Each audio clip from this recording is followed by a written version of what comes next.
Professor Liu will teach you how to download Visual Studio 2022 Community for this class. First, you click on the link. After you click on the link, you will select Visual Studio Community. Click Free Download.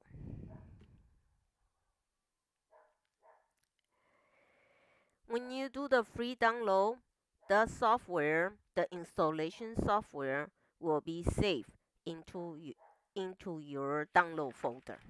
You're going to save this file, and after you save it, you're going to double click and open Visual Studio installer.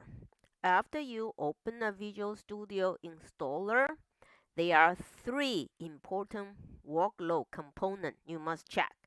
First is .NET desktop development. Desktop development for C++, Universal Window Platform development.